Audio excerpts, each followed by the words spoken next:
नमस्कार, आप तमाम दर्शकों का स्वागत है हमारे यूट्यूब चैनल पर। पश्चिम बंगाल की जो मुख्यमंत्री हैं ममता बनर्जी, उन्होंने कहा है कि बिहार में 10-10 हज़ार रुपया दे करके वोट को अपने पक्ष में किया गया और अब जाकर के उन गरीब महिलाओं के घर पर या कहीं पर भी बुलडोजर चलाकर उसे वापसी का तरीका बनाया जा रहा है। क्या कहेंगे इस पर? ये ममता बनर्जी जी का एकदम से राजनीति से प्रेरित बयान है, क्योंकि वो संवैधानिक पद पर बैठी हुई हैं और राज्य के लिए बहुत सारी योजनाओं का निर्वहन वो कर रही है।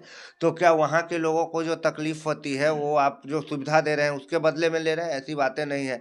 बुलडोजर एक घर पे नहीं चला है, तमाम अवैध जगहों पे जो बनी है, जिनके दुकानें खड़ी हैं या जिनका बिल्डिंग मकान जो भी बना है, अवैध जमीन है, बिहार सरकार की जमीन है या उनके पास जमीन के पेपर नहीं है, किसी और का जमीन है, कब्जा किए हुए हैं, उन सब चीज़ों पर ये सब कार्रवाई हुई है। ममता दीदी को तो तमाम चीज़ें पता है, हालाँकि राजनीति में कुछ तवज्जो पाने के लिए कभी-कभी जानबूझकर भी मतलब एक भ्रामक न्यूज़ को ही सही बना कर के पब्लिक के सामने लाया जाता है।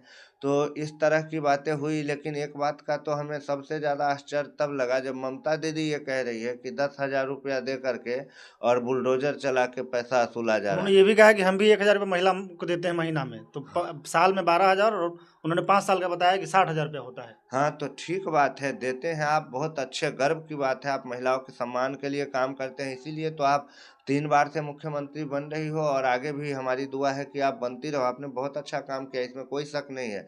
लेकिन बात ये है कि आप दूसरों पे जो उँगली उठा रहे हो, तो आपने भी तो मतलब इसका मतलब तो आप ये स्वीकार कर रहे हैं कि नीतीश कुमार जी ने तो केवल 10 से हज़ार दिया, हम तो एक महिला का वोट 60,000 देकर खरीदते हैं।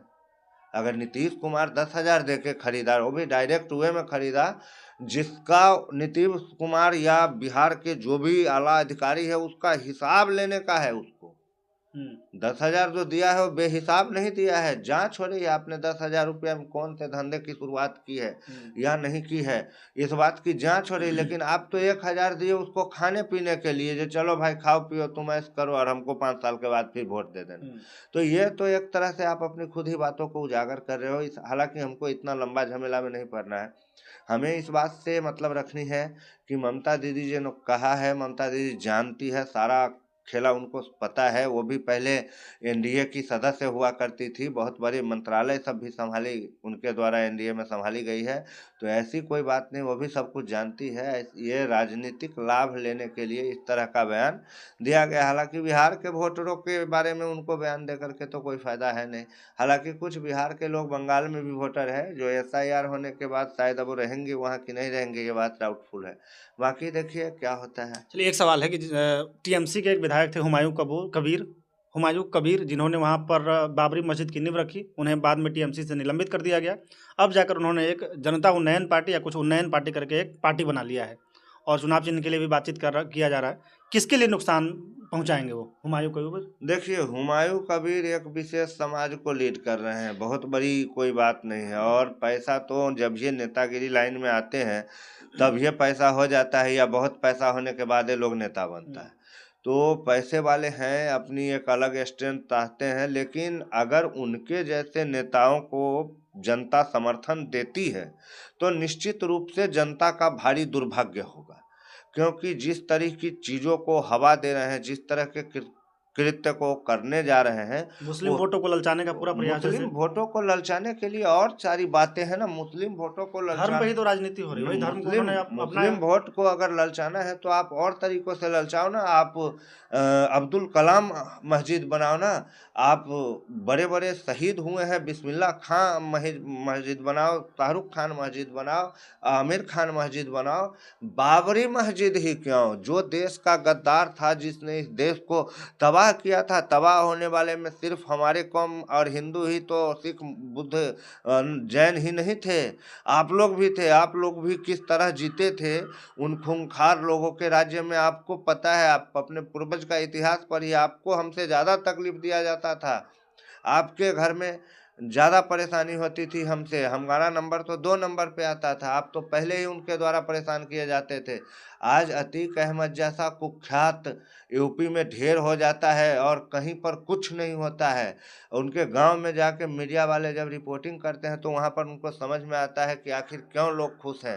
सब लोग कहते हैं बहुत अच्छा हुआ है, हमारा बड़ा बेटा को ऐसा कर दिया, हमारा चाचा को ऐसा कर दिया। वो जो पनपा हुआ एक आपराधिक बीज है वो गाँव से ही रहता है और अपने घर घरों को पहले जलाता है, उसके बाद बाहर के लोगों पर वो अपना आतंकी रूप दिखाता है। तो आप लोग भी तो उससे परेशान थे, और एक ऐसे क्रूर व्यक्ति, एक आक्रांता के बारे में आप बात कर रहे हैं और उसके बारे में मस्जिद बना रहे हैं। ठीक है, आप और भी तो मुस्लिम बड़े-बड़े महबूब मोहम्मद जिन मस्जिद बनाइए, और भी तो बहुत सारे मस्जिद है, जामा मस्जिद है दिल्ली में। कोई आप एक ऐसे आदमी के नाम पर क्यों मस्जिद बनवाने की वोट जिद? बैंक किसका खिसकाएंगे?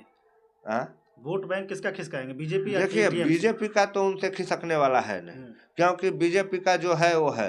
क्योंकि बीजेपी इस वक्त भारत में बहुत मजबूत पार्टी है, और उनका जो वोटर है वो है, माने कन्फर्म है, कोई दिक्कत का बात नहीं है। अब टीएमसी का खिलाफ में जा रहे हैं, तो टीएमसी के खिलाफ ही वो कुछ करेंगे, और टीएमसी के जो अगर उनसे डायरेक्ट मुकाबले वाले कम से कम 1-2 विधायक, ज़्यादा कुछ नहीं कर पाएंगे वो। 1-2 विधायक को ज़्यादा से ज़्यादा तंग करेंगे, क्योंकि ममता दी को पता है कि सत्ता की जो शीर्ष पर बैठी हुई कोई महिला हो या पुरुष हो, उसके पास इतना बुद्धि और ताकत और पावर है कि वो पब्लिक को कभी भी अपने खेमे में कर सकती है। उनका एक घोषणा हुमायूं कबीर के सारे सपनों पर पानी फेर सकता है। चलिए, एक आखिरी सवाल है कि जिस तरह से धर्म की राजनीति बंगाल में पनप रही है, ऐसे ही में एक टीएमसी के नेता हैं, नाम नहीं पता है लेकिन क्या होगा, उन्होंने कहा कि भगवान राम मुसलमान थे। ये किस तरह की राजनीति हो रही है? देखिए, वो कहने वाले के साथ आप क्या ही बहस करेंगे। भगवान राम मुसलमान थे, उन्होंने सही कहा। भगवान राम मुसलमान ही थे, और वो क्रिश्चियन भी थे, और वो हिंदू भी थे, और वो पारसी भी थे, और भगवान राम ही सब कुछ थे, और वही थे तब ये बोलने वाला था और हुआ है। अगर वो नहीं होते ना, तो ये बोलने लायक हुआ ही नहीं होता।